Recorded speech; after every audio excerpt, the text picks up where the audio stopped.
Israel है। परमेश्वर हमसे भी कहता है मैं तुझे कभी नहीं छोड़ूंगा, कभी नहीं त्यागूंगा।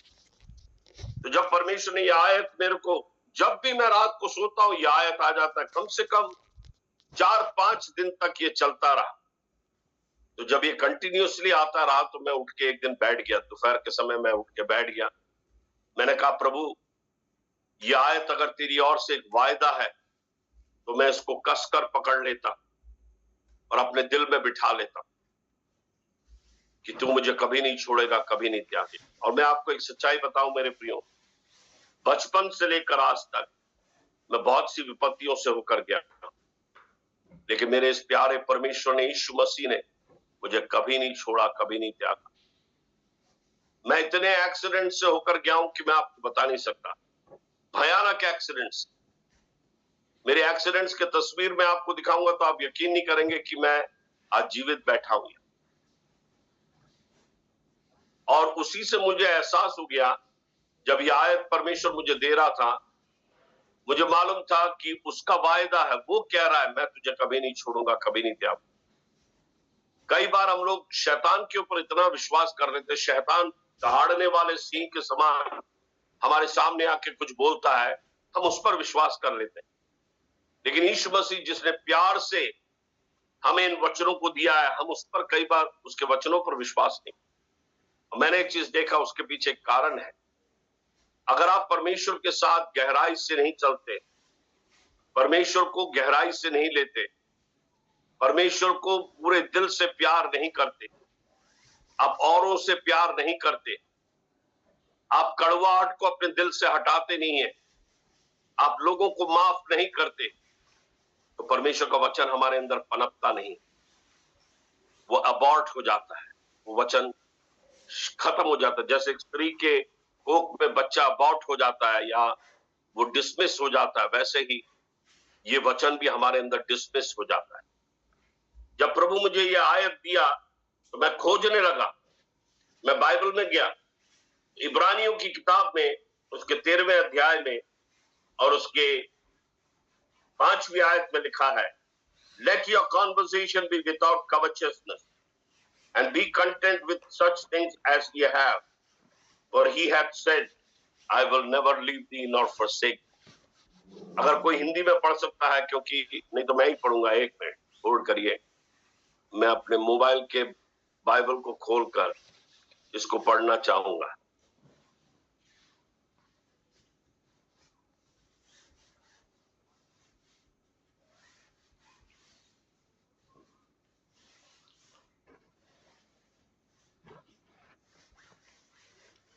तुम्हारा स्वभाव लोभ रहित हो।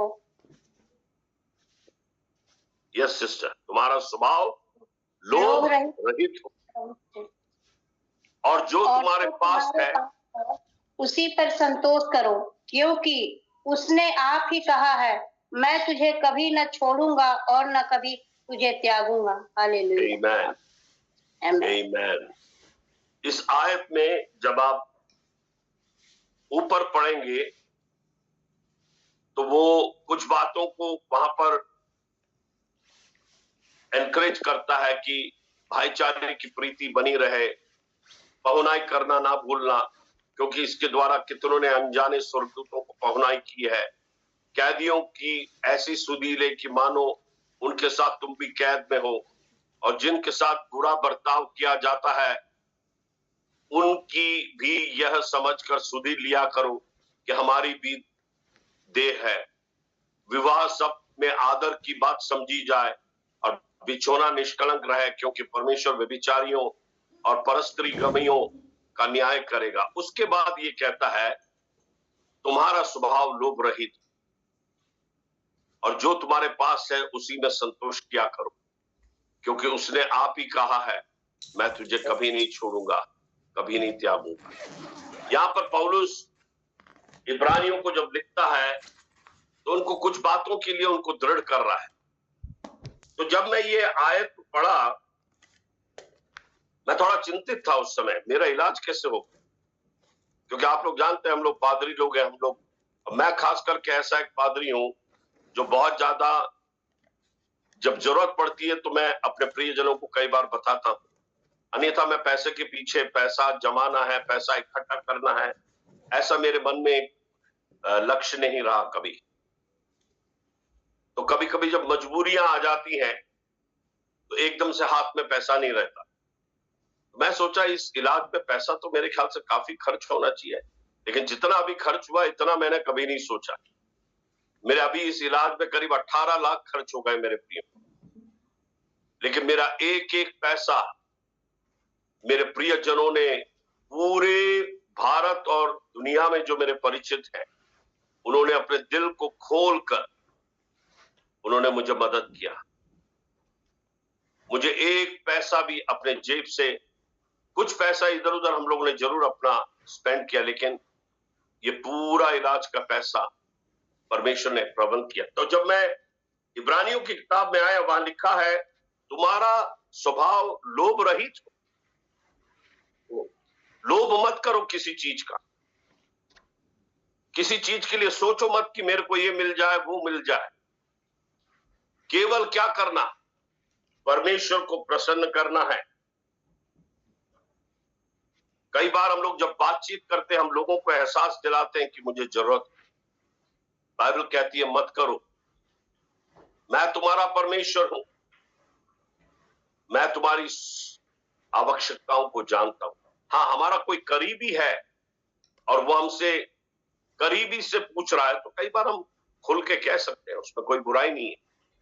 लेकिन कई बार हम मनुष्यों को बताने की कोशिश करते हैं और हमको मनुष्यों से फूटी कौड़ी नहीं मिलती, क्योंकि हम परमेश्वर को नहीं बताते। देखिए, उसने हमसे वादा किया है, मैं तुझे कभी नहीं छोड़ूंगा, कभी नहीं त्यागूंगा। परमेश्वर को हमें त्यागना था तो हमें ग्रहण क्यों किया उसने? दुनिया में करोड़ों लोग जी रहे हैं, उनको ये सौभाग्य नहीं मिल रहा यीशु मसीह को जानने का, लेकिन यहां बैठे हुए आप और मैं, ये आपका और मेरा सौभाग्य है कि आप और मैं यीशु मसीह के चरणों में बैठे हैं। मैं आपको बताऊं, मेरा विश्वास है यहां पर कोई हल्के से आकर नहीं बैठा, केवल एक ऑनलाइन मीटिंग है बोलकर आकर अपना चेहरा दिखाकर यहां पर नहीं बैठा है। मेरा पूरा विश्वास है आप में से हर एक व्यक्ति यीशु मसीह से दिलो जान से प्यार करता है। और आप में से कुछ अगर नहीं करते तो मैं आपको आज चुनौती देना चाहता हूं कि परमेश्वर से दिलो जान से प्यार करें। परमेश्वर प्यार के योग्य है। उसने हमसे इतना गहरा प्यार किया कि उसने अपने शरीर को हमारे लिए अर्पित कर दिया।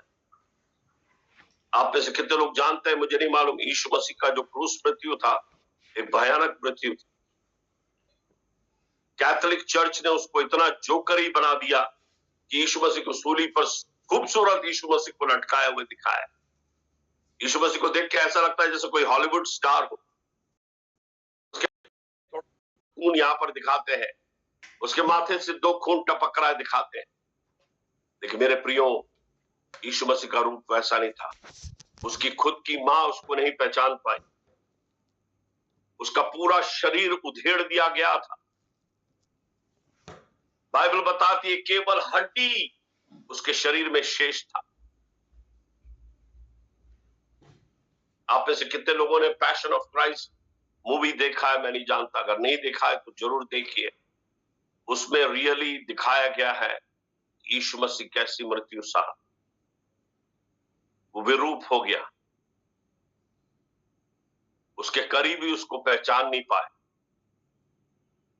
अगर उसने इतना बड़ा प्रेम हमारे लिए उस क्रूस पर दर्शाया है तो मेरे प्रियो, हमारा प्रेम भी उस यीशु मसीह के लिए 100% होना चाहिए। यीशु मसीह के लिए कुछ भी करने के लिए आपको हिचकना नहीं। यीशु मसीह के लिए किसी भी हद तक कदम रख के आगे बढ़ने के लिए आपको हिचकना नहीं चाहिए। यीशु मसीह की सेवा में देने के लिए आपको तत्पर रहना चाहिए। बहुत से लोग हैं जो धन से प्रेम करते हैं, वो परमेश्वर से प्रेम नहीं कर पाते। और जो लोग परमेश्वर से प्रेम करते हैं उनको धन की कभी कमी नहीं होती। मैं सच बता रहा हूं, आप अपने दिल को आज परमेश्वर के सामने बिठाएं। तो जब ये आयत मेरे पास बार बार आ रहा था, मैंने परमेश्वर के सामने ये बात को रखा और मैं हैरान हो गया। जब मैं अस्पताल से निकल कर आया मेरे पास फिर भी पैसे शेष थे।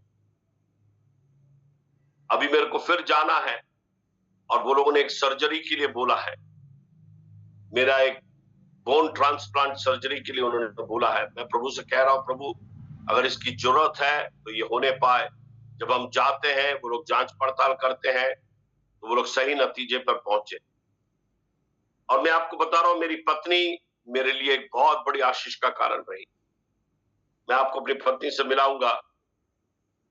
मेरी पत्नी जब मेरे को यहां से लेकर, जब ये न्यूरो वाला सब फ्लॉप हो गया, उसके मन में एकदम से आया कि अब मुझे लेकर वो क्रिश्चियन मेडिकल कॉलेज वेल्लोर ले जाएगी, सीएमसी वेल्लोर। मेरे ख्याल से वो उसका एक बहुत ही अच्छा डिसीजन था। तो उसने मेरे से कहा सीएमसी वेल्लोर से मैंने अपॉइंटमेंट ले लिया, अपन को सीएमसी वेल्लोर चलना है। तो सीएमसी वेल्लोर का भी ट्रिप मुझे बहुत ही हल्का फुल्का याद है, क्योंकि मैं आईसीयू में था और मेरा इलाज वहां पर हुआ। वहां सारे टेस्ट उन्होंने करने के बाद उन्होंने पाया मुझे मल्टीपल माइलोमा कैंसर है,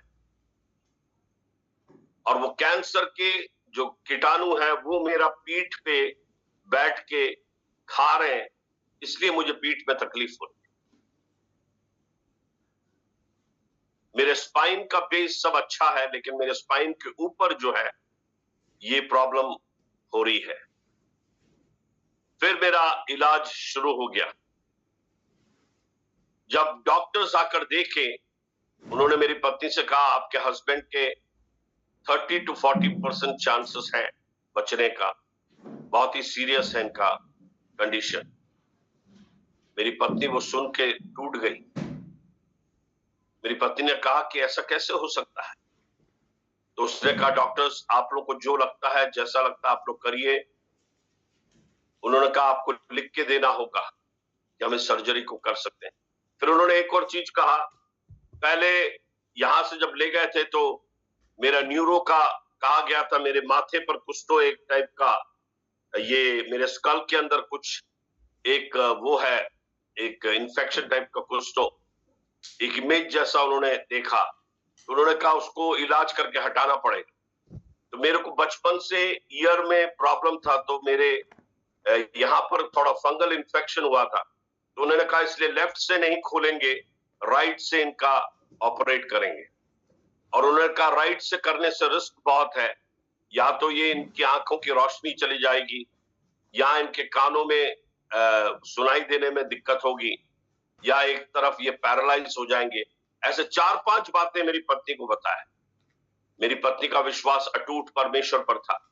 उसने कहा ठीक है डॉक्टर्स, आप लोग को जो लगता है आप लोग करिए। फिर उसने दस्तखत करके दे दिया। लेकिन अगले दिन जब वो मुझे ले गए और मेरे ब्रेन की उन्होंने जांच पड़ताल की, तो पता चला वो इमेज गायब हो गया। हालेलुया। मेरी पत्नी ने रात को प्रार्थना की, हे प्रभु मेरे पति को आप नहीं ले सकते, मुझे मेरा पति चाहिए, मेरे बच्चों को चाहिए, आप एक अलौकिक चमत्कार करिए। और अगले दिन उन्होंने देखा मेरे माथे पे से वो चला गया, और मेरा विश्वास है वो एक अलौकिक काम था परमेश्वर। उसके बाद फिर उन्होंने कहा ठीक है, अब हम इसके ट्रीटमेंट में जो भी दवाइयां हैं, कीमो है, वो हम जारी रखें। उसके बाद से कंटिन्यूअसली मेरा इलाज चल रहा है, दवाइयां चल रही है, कीमो चल रहा है। और मैंने जैसे आपको बताया, ये आने वाले कुछ दिन के अंदर हम लोग फिर वेल्लोर जा रहे हैं, क्योंकि उन्होंने हमें बुलाया है, सारी जांच पड़ताल होगी। और ये जो मल्टीपल, ये जो बोन मैरो ट्रांसप्लांट है, उसके बारे में भी वो लोग बताएंगे कि क्या करना है। मेरे प्रियो, मैं आपको बताऊं, बाइबल का परमेश्वर जीवित परमेश्वर है। बाइबल का परमेश्वर वो जो कहता है वो करता है। कई बार हम लोग की दिक्कत यह है, हम लोग परमेश्वर के पास से हटते हैं इसलिए क्योंकि हम अपने जीवन में कई जगह हम कॉम्प्रोमाइज करते हैं। जब परमेश्वर ने हमसे कहा हमको परमेश्वर पवित्र कर अलग करता है, तो हमें पवित्र होकर अलग ही रहना चाहिए। इस संसार के लोगों के साथ हमें हिल मिल के अपनी शुद्धता को खराब नहीं करना है। हमें ऐसे फ्रेंड्स से दूर रहना है जो हमें नेगेटिवली इन्फ्लुएंस करते हैं।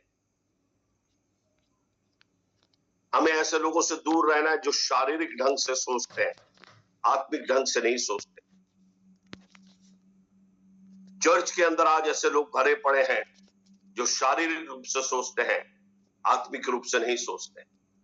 हमें ऐसे लोगों से परे रहना है। हमारी संगति और हमारी दोस्ती केवल उन्हीं लोगों से होनी चाहिए जो हमारे विश्वास को बढ़ाते हैं, विश्वास की बातें करते हैं। बाइबल के अंदर हम देखते हैं एक आदमी बीमार था और वो लोग यीशु मसीह के पास उसको लाना चाह रहे थे। पूरी भीड़, इतनी मुश्किल, वो लोग क्या किए, छज्जे पर चढ़ गए, छज्जा तोड़ दिया। छज्जा तोड़ के छज्जे के ऊपर से उसकी शरीर को यीशु मसीह के पास लाए। ऐसे फ्रेंड्स के साथ हमें रहना चाहिए। वो बहुत अजीब सा कदम उन्होंने उठाया, तो भी अपने मित्र से वो इतना प्यार करते थे कि उसको यीशु मसीह के पास पहुंचाने के लिए वो लोग इतना बड़ा जोखिम उठाते। उसके बाद उन्होंने उनका छतवत सब ठीक करके भी दिया हो। मेरा कहने का तात्पर्य, मेरे प्रियो, हम ऐसे दोस्तों के साथ चलें जो हमें बिल्टअप करते हैं, जो हमें संभालते हैं। यहां पर मैं अपनी गवाही को समाप्त करना चाहूंगा ये कहते हुए कि आज मैं जीवित हूं, आज मैं तंदुरुस्ती की ओर बढ़ रहा हूं। मैं परमेश्वर से प्रार्थना कर रहा हूं, परमेश्वर मेरी तंदुरुस्ती जैसे पहले थी उससे भी बढ़कर तंदुरुस्ती आप मुझे दीजिएगा, ताकि मैं आपके लिए और काम आ सकूं, आपकी सेवा के लिए मैं और बहुत कुछ कर सकूं। मैं गीत को गाना चाहता हूं इस समय। मैं चाहता हूं जो अपने जीवनों को एक और बार एक फ्रेश कमिटमेंट यीशु मसीह के लिए करना चाहते हैं, आप कर सकते हैं। ये तन मन धन मेरा मेरे यीशु के Recording लिए, ये तन मन धन मेरा मेरे यीशु के लिए। अब मैं जीवित नहीं, अब मैं जीवित नहीं, वो मुझ में जीवित है। ये तन मन धन मेरा मेरे यीशु के लिए, अब मैं जीवित नहीं, यीशु मुझ में जीवित है। यीशु मेरा अर्पण करूं, सब कुछ मेरा अर्पण करूं, यीशु मेरा अर्पण करूं, सब कुछ मेरा अर्पण करूं। ग्रहण किया, स्वीकार किया, मन में मेरे घर बनाया। ग्रहण किया, स्वीकार किया, मन में मेरे घर बनाया। हे अब्बा तू चाहता है ये, संगी है जितने मेरे। हे अब्बा तू चाहता है ये, संगी है जितने मेरे। सब ही तुझ में रहे, तेरे चरणों से लिपटे रहे। यीशु मेरा अर्पण करूं, सब कुछ मेरा अर्पण करूं। यीशु मेरा अर्पण करूं, सब कुछ मेरा अर्पण करूं। ग्रहण किया, स्वीकार किया, मन में मेरे घर बनाया। ग्रहण किया, स्वीकार किया, मन में मेरे घर बनाया। प्रभु हम धन्यवाद करते इस शाम के लिए। मेरे प्रियजनों के लिए धन्यवाद करता हूं जिस प्रोग्राम में बैठे हैं प्रभु जी। मुझे नहीं मालूम प्रभु इनके जीवन में आज क्या आवश्यकता है, किस दौर से ये लोग जा रहे हैं प्रभु। ये सच है कि संसार तेजी से विनाश की ओर जा रहा है, चारों तरफ विनाश की खबरें हैं, लेकिन इसके बीच में तूने हमसे कहा है मैं तुझे कभी नहीं छोड़ूंगा, कभी नहीं त्यागूंगा। प्रभु हमारे चारों तरफ विनाश हो सकता है, लेकिन हम सुरक्षा के घेरे में हैं। पवित्र आत्मा तेरे डेरे के करीब रहने के लिए हर एक को अनुग्रह दे प्रभु। सबको सहायता कर कि परम प्रधान की छाया में हम चले परमेश्वर। धन्यवाद प्रभु, आज तूने मुझे जीवितों की भूमि पर खड़ा रखकर प्रभु अपनी गवाही बांटने के लिए तूने मुझे सहायता किया। मेरे प्रिय भाई राजकुमार के लिए धन्यवाद प्रभु। तेरे दास को मैं ब्लेस करता हूं प्रभु, उनके परिवार को मैं ब्लेस करता हूं, और जितने भी प्रियजन लोग इस मीटिंग में शामिल हैं, भाई केहर हैं, भाई सची हैं, अश्विनी भाई हैं और बहनें हैं प्रभु, सबको ब्लेस करिएगा, सबके परिवारों को ब्लेस करिएगा प्रभु। इस 2025 में कुछ अद्भुत काम हमारे जीवन के द्वारा आपकी महिमा के लिए होने पाए। धन्यवाद, प्रार्थना सुनने के लिए सारी महिमा आदर आपको देते हैं, यीशु मसीह के पवित्र और सामर्थ्य नाम से मांगते हैं, आमीन आमीन आमीन Amen, amen. Thank you, Pastor Sam. Thank you very much for your amazing testimony. मैं आशा करता हूं आज इस गवाही के द्वारा आप लोगों ने एक नई ऊर्जा और नई सामर्थ को पाया होगा। जब तक हम taste and see how good is God, जब तक टेस्ट नहीं करते ना, तब तक हमें समझ में नहीं आता। और जब दाऊद कहता है चखकर देखो यहोवा कैसा भला है, तो चखने वाला ही बता सकता है। जिसने देखा नहीं है ना, चखा नहीं है, वो वर्णन तो करेगा लेकिन उसमें वो आनंद नहीं आएगा। और आज जब भाई सैम जब ये गवाही बोल रहे हैं, तो ये गवाही एक थियोरेटिकल ज्ञान नहीं है, लेकिन एक प्रैक्टिकल एप्लीकेशन है कि कैसे उस बिस्तर के बीमारी में प्रभु उनसे बात कर रहा था, प्रभु उनके साथ खड़ा था। और जब हम उस अनुभव में होकर गुजरते हैं, तो वो अनुभव हमारे लिए औरों के लिए गवाही बन जाता है। और आज मैं विश्वास करता हूं बहुत से लोगों ने इस गवाही के द्वारा नया बल पाया होगा। और आज हो सकता है आप में से कुछ लोग बीमार हो सकता है आप में से कुछ लोग ऐसे बीमार हो जिसके लिए लोगों ने कहा हो अब पता नहीं क्या होगा, लेकिन जीसस इज द आंसर। यीशु मसीह एक उत्तर है, उससे कोई भी काम कठिन नहीं। Praise the Lord. जब वो याईर यीशु के पास आया, उसके पांवों पर गिर गया, उससे विनती कर पता है उसने क्या कहा? आप मेरे घर चले, मेरी बेटी के सिर पे हाथ रख दें, वो चंगी हो जाएगी। वो मरने पर है, उसने कहा वो मरने पर है।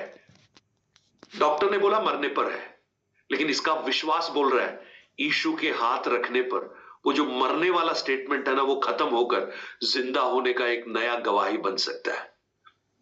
आज भी वो प्रभु चमत्कार करने वाला है। मेरा प्रभु इतिहास का प्रभु नहीं है, वो इतिहास के पन्नों में खोया नहीं है, लेकिन आज भी वो अद्भुत कर सकता है।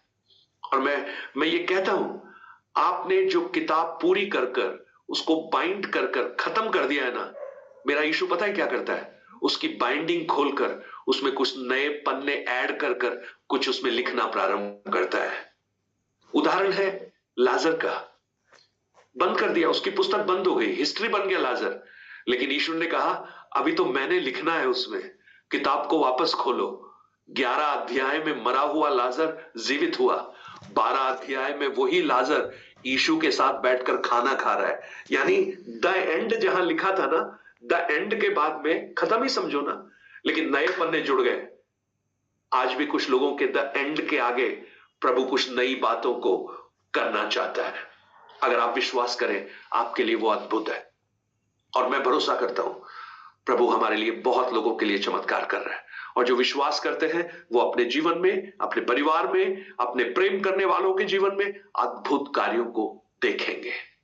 Let's pray. हम प्रार्थना करें, आंखों को बंद करें, और हमारे साथ डॉक्टर फिलिप हैं कश्मीर से। मैं चाहूंगा कि वो प्रार्थना में अगुवाई करते हैं। आइए हम दुआ करें। हमारे खुदा अजीम कादर मुतल्लक और अब्दीत के खुदा, हम आपका शुक्र करते हैं मेरे खुदाया, एक बार फिर आपने खुदाया अपनी पाक हुजूरी में आने का हमें मौका दिया है। और खासकर मेरे खुदाया आज की इस गवाही के लिए मैं आपका धन्यवाद करता हूं। आप मेरे खुदाया अजीबो गरीब काम करने वाले हैं मेरे खुदाया। मैं दुआ करता हूं मेरे खुदाया पास्टर सैम मैथ्यू के लिए खुदाया, कैसे अजीबो गरीब काम खुदाया आपने उनकी जिंदगी में किए हैं और करने जा रहे हैं मेरे खुदाया। आपके कलाम में लिखा है, जिसने आपकी ओर देखा है वो कभी लज्जत और कभी शर्मिंदा नहीं हुआ है मेरे खुदाया। सचमुच में मेरे खुदाया आज की ये गवाही मेरे लिए और हम सब के लिए खुदाया एक खास बरकत का कारण बनी है मेरे खुदाया। मैं दुआ करता हूं कि जो भी बाकी तकलीफ पास्टर सैम मैथ्यू की बॉडी में है मेरे खुदाया, उसको आप ठीक करना मेरे खुदाया। आप अपने पाक लहू से खुदाया उनको धोना, साफ करना और सब कुछ ठीक होने के लिए मदद करना। और एक बार फिर हम उनकी गवाही जरूर सुनना चाहेंगे मेरे खुदाया कि आपने उनकी जिंदगी में कितने बड़े बड़े काम किए हैं मेरे खुदाया। आप उनको आशीष देना, बरकत देना, और उनकी जिस्मानी जो भी तकलीफ है मेरे खुदाया उनको ठीक करना मेरे खुदाया। मैं दुआ करता हूं आज इस ऑनलाइन मीटिंग में जितने भी लोग हैं खुदाया सबको नाम नाम आशीष देना, बरकत देना। खासकर पास्टर राजकुमार के लिए, उनकी पूरी फैमिली के लिए मैं दुआ करता हूं खुदाया, जिनके द्वारा मेरे खुदाया हम इस ऑनलाइन मीटिंग में आते हैं और ऐसी गवाहियां सुनते हैं और बरकतें पाते हैं मेरे खुदाया। आप पास्टर राजकुमार उनकी पूरी फैमिली को बरकत देना, होने देना मेरे खुदाया, उनको और भी ताकत देना, इज्जत देना, और सबसे बढ़कर उनको सामर्थ देना और सलामती और तंदुरुस्ती बख्शना, ताकि वो ज्यादा से ज्यादा आपके नाम और कलाम की मनादी कर सके मेरे खुदाया। आपने हमारी दुआओं को सुना है मेरे खुदाया, और मैं एक बार फिर दुआ करता हूं कि पास्टर सैम मैथ्यू को आप पूरी तरह से मेरे खुदाया तंदुरुस्ती सहता भी बख्शना, और एक बार फिर खुदाया उनकी एक गवाही हमें सुनने के लिए आप हमारी मदद करना। यीशु मसीह के नाम से मांगते हैं, आमीन आमीन आमीन आमीन। अब हमारे यीशु मसीह का अनुग्रह, पिता परमेश्वर का प्रेम, पवित्र आत्मा की संगति और सहभागिता हम सबके साथ मसीह यीशु के दूसरे आगमन तक होती रहे। आमीन Amen. Thank you very Rajkumar, much. just want to introduce my wife. If I don't introduce her, my testimony is incomplete. Yeah. Bring Willis Babi. Where is she? Yes, she is my sweetheart wife, Willis. ये मेरी प्यारी पत्नी है, Willis. Amen. Hallelujah. So it's Thank a you, wonderful family. उनके 2 बच्चे हैं, जर्मी and Debra. सो आप प्रार्थना कीजिए कि परमेश्वर इन चारों को अपने अनुग्रह से भरकर रखे। और आज मैं आप सबको धन्यवाद देता हूँ। हो सकता है आप पहली बार हमारे साथ जुड़े हो इस कार्यक्रम में। डीपर रूट्स आज से